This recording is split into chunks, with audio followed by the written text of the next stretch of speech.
निर्जला एकादशी 2024। निर्जला एकादशी 2024 में 17 जून को मनाई जाएगी या 18 जून को।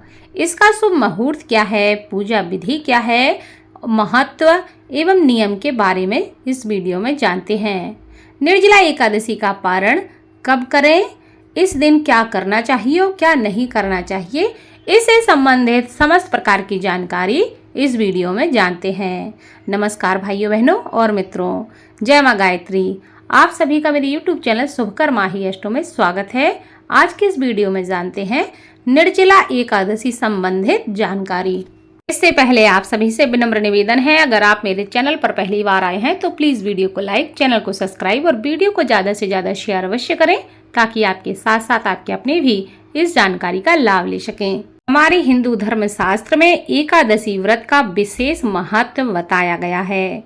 जिस प्रकार सोमवार का दिन भोलेनाथ को समर्पित होता है, वैसे ही एकादशी का जो व्रत है यह भगवान विष्णु को समर्पित माना जाता है। इस दिन भगवान श्री हरि नारायण की पूजा करने से सभी मनोकामनाएं पूरी होती हैं। एक साल में पूरी 24 एकादशी पड़ती हैं, जिनमें से निर्जला एकादशी का व्रत सबसे ज्यादा महत्वपूर्ण माना जाता है।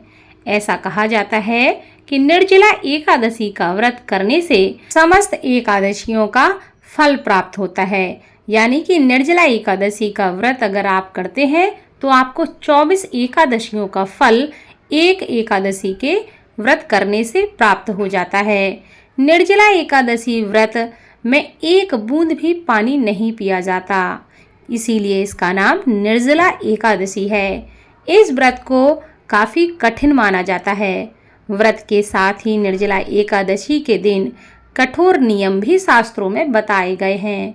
अगर आप भी एकादशी का व्रत कर रहे हैं तो निर्जला एकादशी व्रत का पारण कैसे करें और कब करना है, यह भी आपको पता होना चाहिए। व्रत किस प्रकार खोलना चाहिए और व्रत खोलने के पहले किन बातों का ध्यान रखना चाहिए, यह भी जानना बहुत ही आवश्यक है।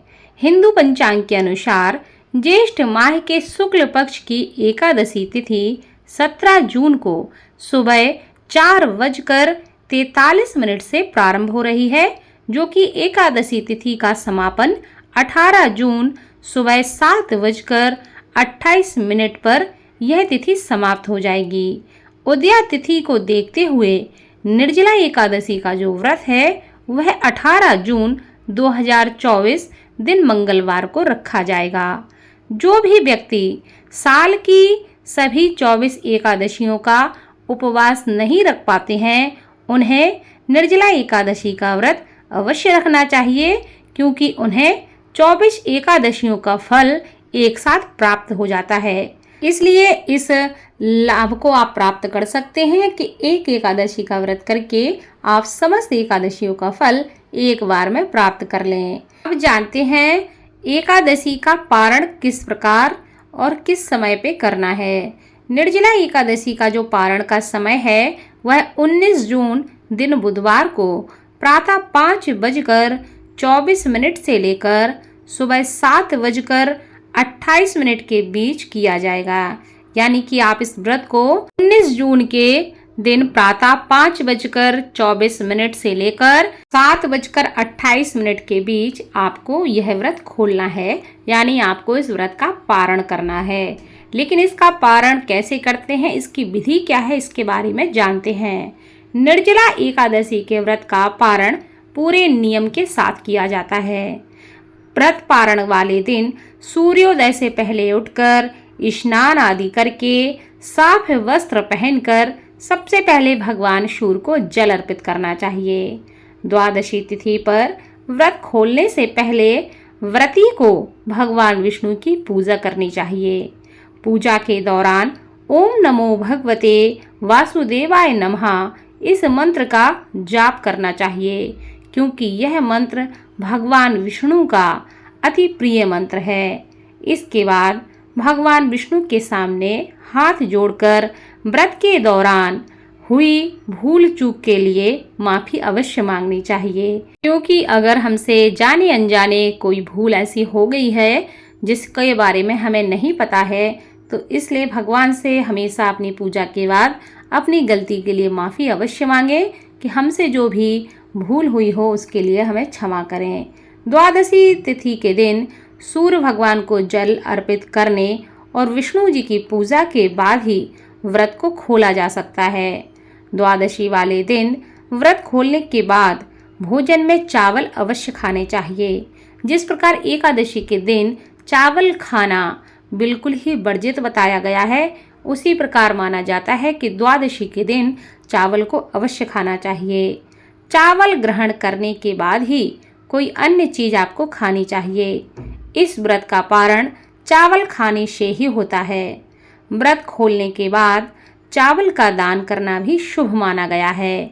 इसलिए किसी भी गरीब जरूरतमंद को या किसी भी ब्राह्मण को आपको चावल का दान करना चाहिए और अपनी यथाशक्ति अनुसार आपका जो भी सामर्थ्य हो उस प्रकार आप कपड़े, चावल, वस्त्र इत्यादि का दान कर सकते हैं। निर्जला एकादशी का जो व्रत है बिना भोजन और बिना पानी के रखा जाता है। इस व्रत में पानी की एक बूंद भी नहीं पी जाती, इसीलिए इसको निर्जला व्रत कहते हैं।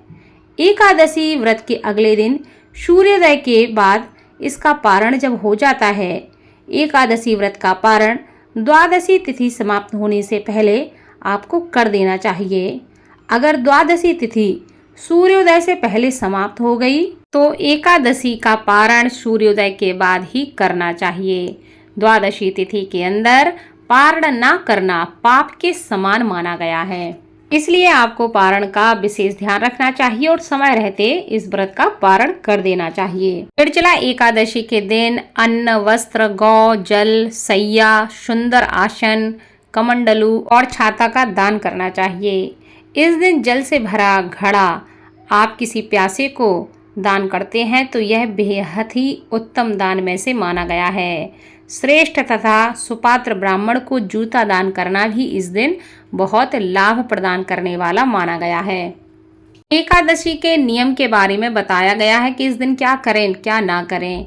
जो लोग निर्जला एकादशी का व्रत करते हैं उन्हें तो किसी भी प्रकार का भोजन या जल ग्रहण नहीं करना चाहिए, लेकिन जो माह की 24 एकादशियां रहते हैं उनके लिए भी कुछ नियम शास्त्रों में बताए गए हैं। माना जाता है कि एकादशी पर जो लोग व्रत रखते हैं उन्हें व्रत के नियम अवश्य जानने चाहिए। कुछ लोग व्रत नहीं भी रखते हैं तो उन्हें भी कुछ बातों का ध्यान रखना चाहिए। एकादशी के दिन चावल, दाल, बैगन, मूली और सेम का सेवन नहीं करना चाहिए, भले ही आप व्रत रखें या ना रखें। ये दोनों स्थिति में आपको ध्यान रखना चाहिए। एकादशी के दिन मांस, मदिरा, प्याज, लहसुन यह सब तामसिक पदार्थ होते हैं, तो एकादशी के दिन इन सब का सेवन नहीं करना चाहिए। एकादशी की रात में सोना नहीं चाहिए। इस दिन आप जितना भी जाग सकें रात में, उस दिन नारायण भगवान का जप करना चाहिए। दिन भर आपको इस दिन कम बोलना चाहिए, मौन रहना चाहिए और इस दिन किसी की भी बुराई नहीं करनी चाहिए। इस दिन ब्रह्मचर्य का पालन अवश्य करना चाहिए और झूठ और गुस्से का त्याग करना चाहिए। इस दिन वाद विवाद से बचना चाहिए। इस दिन रात में भगवान विष्णु के भजन कीर्तन करने चाहिए। एकादशी व्रत में पानी पीना वर्जित माना जाता है, इसलिए इसे निर्जला एकादशी कहते हैं। अगर आपको ज़रूरी लगे तो आप कुल्ला कर सकते हैं, यानी कि पानी को अंदर नहीं जाने देना है, मुंह से कुल्ला कर सकते हैं अगर बार बार प्यास लगती है। अगर आप बहुत ज़्यादा बीमार हैं, आपकी स्थिति बहुत ज़्यादा ख़राब है, तो फिर आप इसको एकादशी की तरह रह सकते हैं, ना कि निर्जला एकादशी की तरह। तो आप इसमें अगर साधारण एकादशी की तरह आप रहते हैं तो आप जल भी पी सकते हैं, फलाहार भी कर सकते हैं, वरना अगले दिन सुबह व्रत के पारण के समय ही अगर आप निर्जला एकादशी का व्रत करते हैं तो फिर आपको सुबह अगले दिन पारण के बाद ही पानी पीना चाहिए। पवित्रीकरण के समय जल आचमन के अलावा अगले दिन सूर्योदय तक पानी नहीं पीना चाहिए। यह थी निर्जला एकादशी संबंधित जानकारी। अगर आपको यह जानकारी अच्छी लगी हो तो आपके जो अपने हैं उनको भी यह जानकारी शेयर करें, ताकि आपके साथ साथ वह भी इस जानकारी का लाभ ले सकें। धन्यवाद।